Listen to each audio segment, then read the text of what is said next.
We now have a clearer picture of the moments leading up to the East Palestine train derailment and what happened in the 3 days between the crash and the controlled release of toxic chemicals.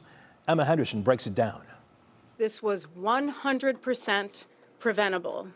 We call things accidents. There is no accident. Every single event that we investigate is preventable. Preventable but not avoided was the February 3rd train derailment in East Palestine, and now we have a much clearer picture of what took place in the 3 days from the derailment to the controlled release of toxic vinyl chloride, prompting a 1 by 2 mile evacuation zone. The emergency brake application was triggered by the derail.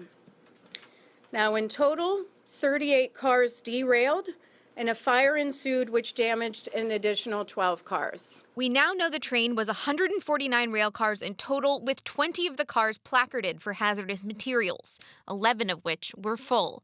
It was traveling at approximately 47 miles per hour in a 50 mile per hour zone. Once crews got the train to stop, that's when they saw the fire and smoke and notified officials about a possible derailment.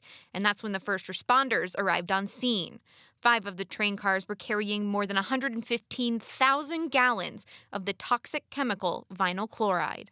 The temperature inside one of the tank cars was increasing, which could result in a catastrophic explosion.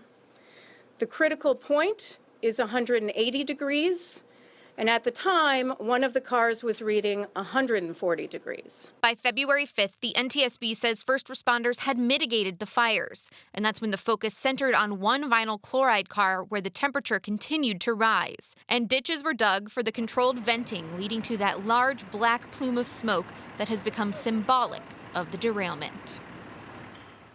And meantime, we learned today from environmental officials that some 33,000 fish were killed in the early days of the derailment, and other dead fish were discovered along Leslie Creek and Negley Run. But cleanup efforts are helping to bring these fish back. Russ? Okay, Emma Henderson, thanks a lot.